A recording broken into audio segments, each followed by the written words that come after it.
자, 2027학년도 6월 모의고사 학력평가죠. 그래서 2027학년도 모의고사 보겠습니다. 자, 먼저 이제 그 인문 영역 지문이에요.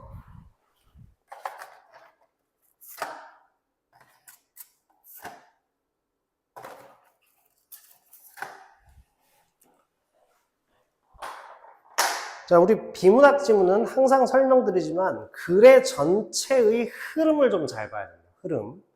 그래서 앞부분에 보면 양반들의 노비에 대한 글 줄이 딱 그어져 있잖아요. 그러면 여기서 쭉 봤을 때 노비의 수가 지금 조선 전기에는 안정기였기 때문에 수가 증가하다가 외란과 호란을 거치면서 지금 감소하기 시작했다.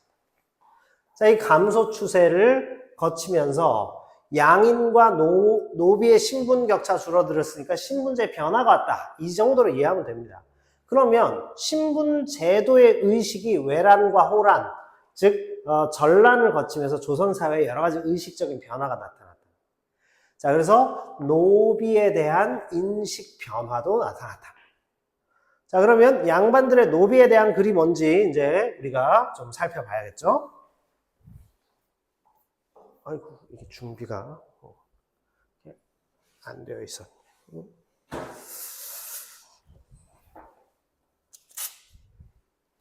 자, 죄송합니다. 준비가 안 되어 있었네요. 자, 그래서 이제 신분제도 자체 변화가 일어났구나 정도로 보면서 양반들은 노비에 대해서 무슨 글을 썼는지, 노비의 죽음을 애도하기도 하고, 뭐 여러 가지 행적을 막 기록하기도 하고 이랬습니다. 그래서 시각이 표면화되었다. 이런 부분을 놓치지 말아야 돼요. 특히 충성스러운 노비는 충이라고 하는 성리학적인 이념도 지금 투영을 했다는 거예요. 투사했다는 겁니다. 또 노비를 작고 연약한 존재다 이렇게 형상화하기도 했어요. 그래서 온정주의적인 시선도 나타났고 심지어는 충이라고 하는 유교적 이념도 그 노비들한테 투사를 시켰다는 특징이 나타나죠. 자, 그런데 노비에 대한 불평등한 여건과 처지, 요거에 대해서는 지금 거론을 하지 않았다는 뜻이에요. 내용이 나왔습니다. 빈한한 주인을 위해, 빈한이 무슨 뜻일까요? 자, 그렇죠? 가난하단 말이에요. 예전에는 가난한 주인한테도 노비가 같이 있었다는 거예요. 그 집에도 노비가 딸려 있어요. 그러면 그 노비는 주인을 가난한 사람을 만났기 때문에 덩달아 밥도 굶고 힘들었을 거예요. 그 주인을 위해서 그래도 희생하도록 한다는 거죠. 그래서 노비가 애환, 삶이 피곤하고 힘겨움이 있다 하면서 미안한 심경을 드러내기는 했지만 신분 질서 자체를 문제 삼지는 않았다라는 거예요. 자, 그러면 이거 무슨 말일까요? 결국 신분제 의식은 유지되었다는 게 핵심이죠. 쭉 봤을 때 노비에 대한 인식이 변화되면서 노비에 대한 온정주의적이고 그 다음에 인식 변화적인 어떤 요소들이 글의 다양한 기록에 나타나지만 신분제 의식은 유지되었다. 자, 이것을 볼 수 있고 그 다음에 이제 이슈가 등장하죠. 이익은 다른 각도에서 지금 접근했습니다. 그래서 실학자 이익은 앞의 문단과 이제 이슈를 형성하고 있습니다. 자, 이익은 어떻게 왔냐면 인간의 힘으로 어찌할 수 없는 것이 바로 이제 운명이죠. 운명에는 천명과 그 다음에 길흉을 점치는 영역인 성명과 그 다음에 천체, 그래서 별성자가 지금 들어가 있다. 그 다음에 시세에 따라, 상황에 따라 인간이 힘으로 바꿀 수 있는 거, 조명이 있어요. 그래서 천명과 성명은 자연 이치이지만 조명은 좀 다르단 말이에요. 이것은 빈부귀천을 능동적으로 바꾸어 갈 수 있다. 여기는 그러니까 조명에 대해서는 스스로 좀 개입해서 내 운명을 개척한다 이런 말 들어봤죠? 운명을 개척해 나갈 수 있다. 그래서 노비를 포함한 모든 사람으로 확대했다. 이게 조명의 대상입니다. 무슨 뜻일까요? 바로 신분 의식이 약화되었다는 사실을 알 수 있죠. 신분제 의식이 지금 약화된 시대적 배경을 따라서 조선 후기 실학자들이 이런 주장을 하게 되었다. 우리가 이렇게 볼 수 있겠습니다. 됐죠? 자, 그 다음으로 가보겠습니다.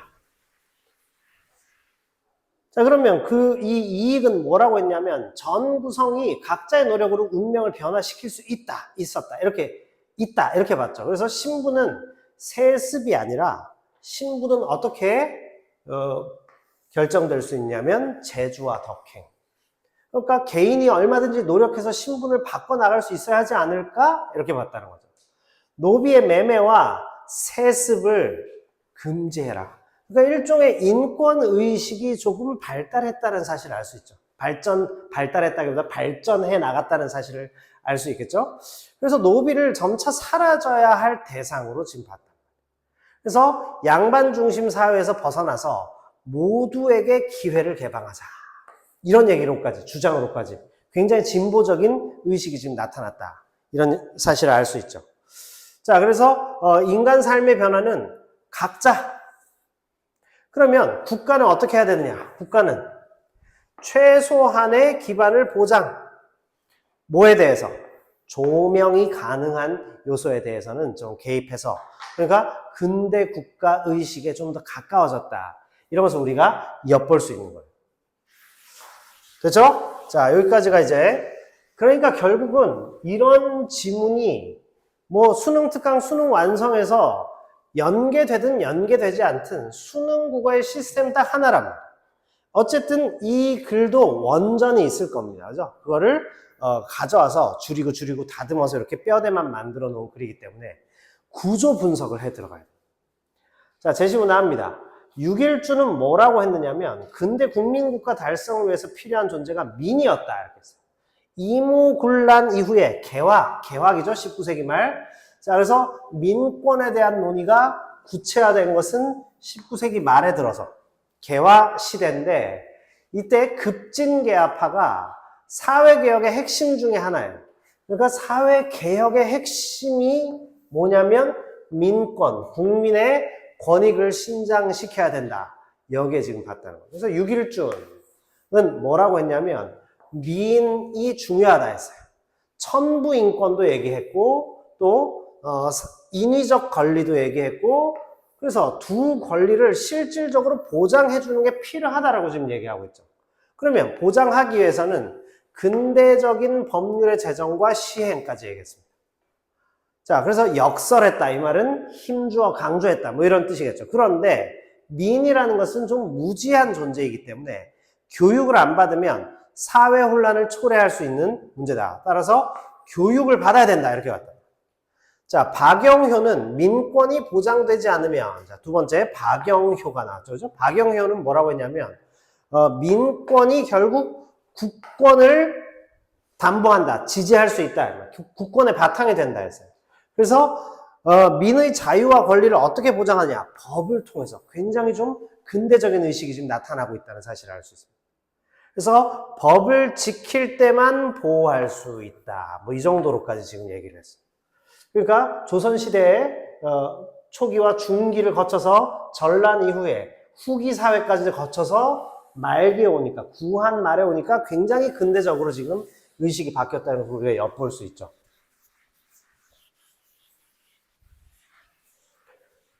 자, 그러면 여기 문단에서 핵심을 딱 두 가지만 얘기하면 6.1주는 인위적인 권리와 천부인권 사상을 얘기했어요. 근데 박영효는 뭐라고 했냐면 법을 통해서 국민의 자유와 권리를 보장해야 된다. 뭐 이런 얘기를 했어요. 그런데 공통점이 있죠. 근대적 법률을 제정해야 된다. 공통점. 김윤식을 비롯해서 여기까지는 핵심이 뭐냐? 급진개화파. 자, 그 다음에 온건개화파는 뭐라고 했냐? 국가의 노비 세습 금지령 공포. 자, 여기에 대해서 전적으로 지지를 합니다. 그러면서 타고난 능력에 따라 귀천이 생기고 이에 따라 불임을 받는 것이 정당성까지 주장을 했다는 사실을 알 수 있죠. 능력에 따라서 사람은 기회의 평등, 능력의 불평등을 강조한 그런 내용이 나왔다. 그래서 민의 평등을 인정은 했어요. 그런데 신분 차별도 정당화했다. 평등도 인정했지만 온건하죠. 그러니까 사회적 불평등은 인정할 수 있는 거야. 지금 이렇게 얘기했다. 자, 개화파의 주장은 여러 상황과 맞물려 드디어 가보개혁 시대에 가서 어떻게 됐습니까? 신분제 폐지로 갔어요. 법제상의 조치로 갔지만 여전히 노비가 잔존하고 사회적 차별도 지속되는 등 그 구습이 완전히 폐지되지 않았다는 겁니다. 자, 여기에서 쓱 넘어갈 수 있는데 독립협회. 독립협회는 결국 노비 소유와 매매를 맹렬히 비판했다. 다시 말하면 온건개화파는 노비가 잔존하는 거에 대해서 어느 정도 인정해줬을 가능성이 있다는 것도 엿볼 수 있다. 아시겠죠? 거기에 대해서 독립협회가 이제 비판하고 이런 내용이 나왔다. 자, 이렇게 볼 수 있겠습니다. 됐죠?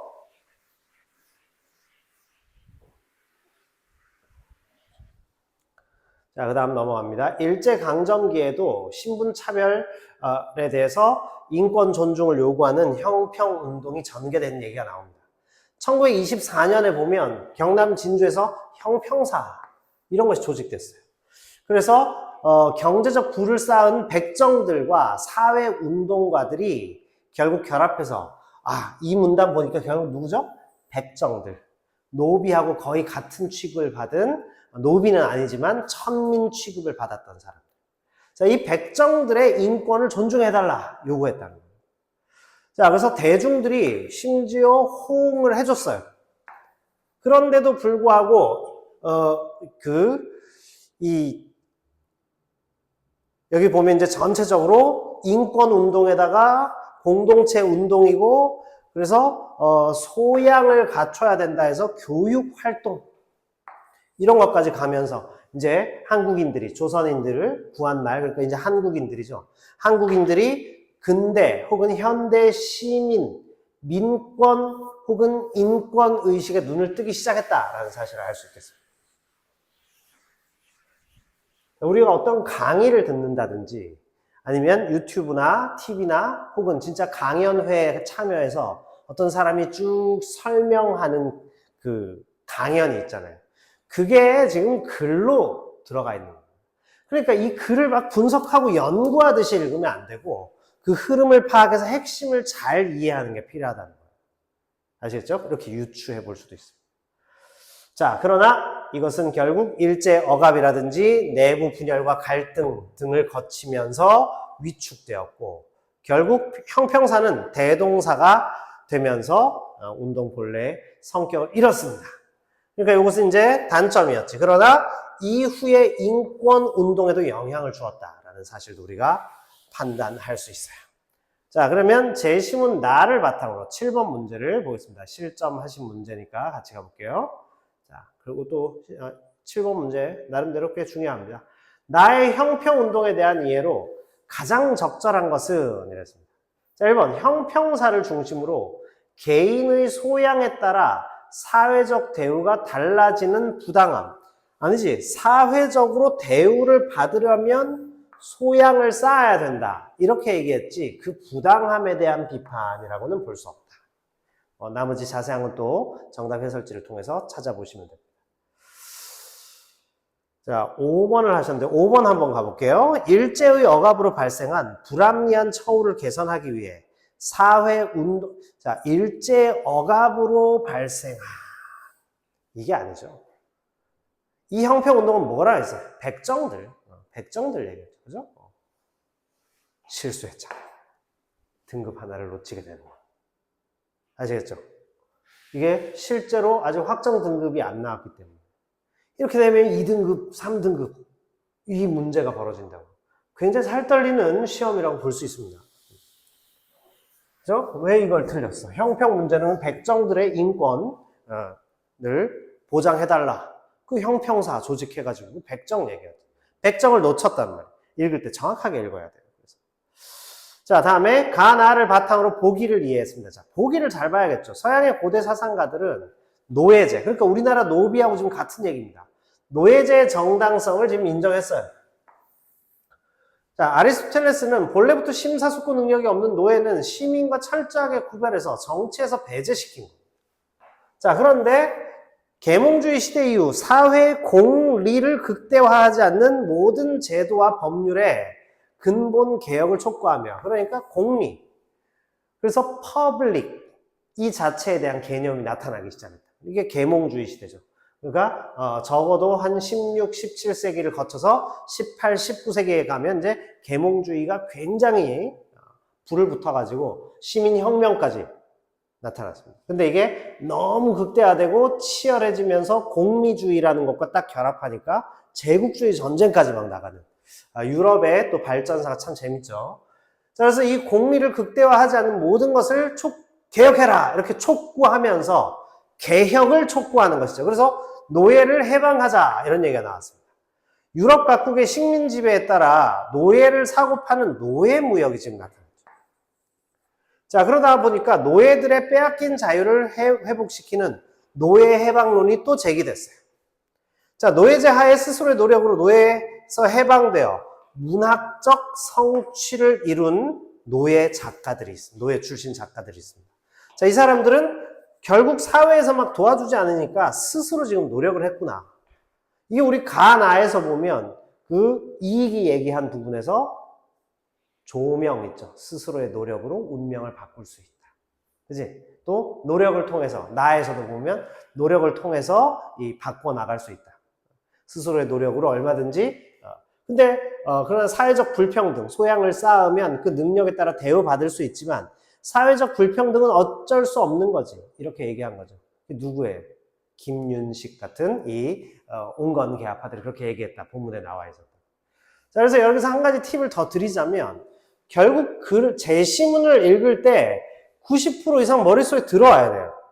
저는 그렇게 안 되는데요, 선생님 이러면 그렇게 될 때까지 훈련을 해야 됩니다. 90% 딱 넣어야 돼. 흔들리지 않게. 그거는 훈련을 해야 됩니다.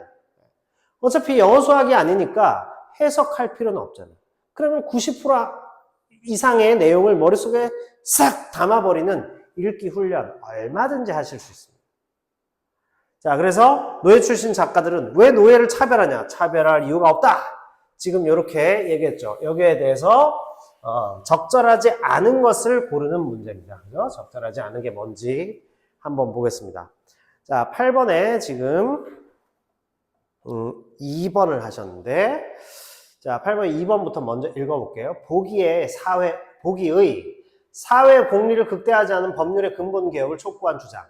나의 박영효의 주장은 모두 인간의 권리 보장을 위해서, 박영효 얘기했잖아요. 그치? 법으로 그것을 제재하고 그다음 제도화할 수 있다. 이렇게 얘기했죠. 근대적 법을 만들자. 지금 이렇게 얘기했죠. 그죠? 그래서 8번 2번은 맞는 거죠. 법률. 박영효 딱 올라가면 법률 있잖아요, 바로.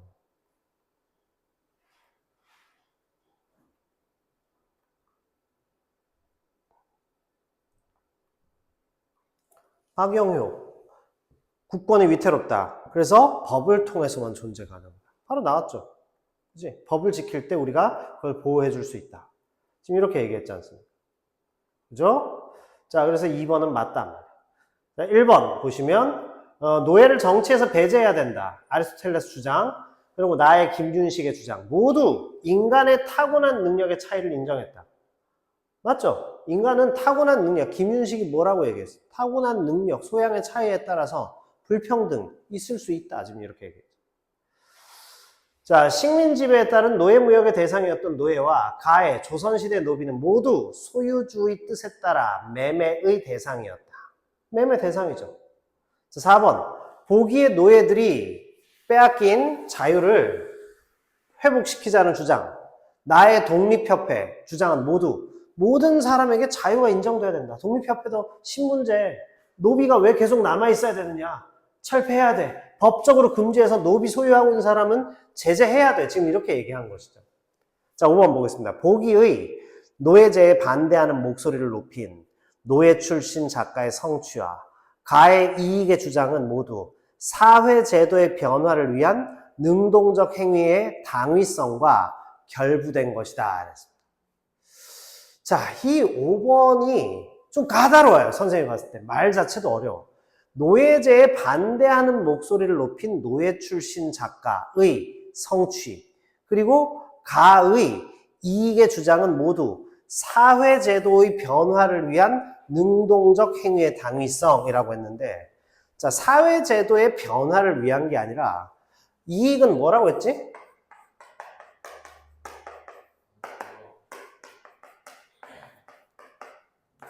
개인의 능동적인 노력.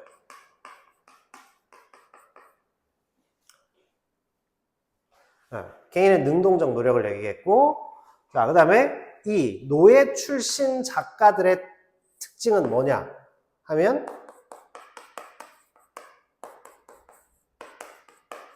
스스로 성취했다는 겁니다. 자, 위에 보시면 뭐라고 됐냐? 스스로의 노력에서. 스스로의 노력. 그렇지? 조명의 개념에 가까웠다. 그렇죠? 자, 그래서 이 5번은 사회 제도의 변화를 위한 능동적 행위의 당위성, 요거하고 관계가 있는 것이 아니라 개인이 그 사회 안에서 어떤 능력을 갖춰서 사회적으로 뭔가 지위, 이것을 얻기 위한, 혹은 자신의 운명을 개척하기 위한 노력을 한 부분과 관계가 있다. 자, 정답 해설지에도 뭐 그런 류로 아마 적혀 있을 텐데 잘 보시면 되겠습니다. 그래서 어떤 식의 차이가 있냐면, 여기에서 이 5번 선택지의 특징은 사회제도의 변화를 위해서 능동적 행위를 하라는 얘기가 아니지. 사회를 비판했잖아. 노예제에 반대하는 목소리를 한 것은 비판을 한 거죠. 근데 이 비판한 주체가 뭐냐면 노예 출신 작가들은 스스로 성취한 것이죠. 스스로 성공했단 말이에요. 자수성가했다는 거야. 쉽게 얘기해서. 이익도 뭘 얘기한 거야? 종명을 통해서 개인의 노력을 강조했죠. 그러면 국가는 어떻게 해줘야 된다? 국가는 최소한의 기반만 보장해주면 된다. 이렇게 얘기했다는 겁니다. 따라서 이 5번하고 관계가 좀 떨어지는 얘기죠. 왜냐하면 사회제도의 이 부분이죠. 사회제도의 변화를 위한 이 부분이 틀렸다는 거죠. 그래서 답이 5번이 된다. 이렇게 됩니다. 아시겠죠? 자, 6월 모의고사 인문 지문이었습니다.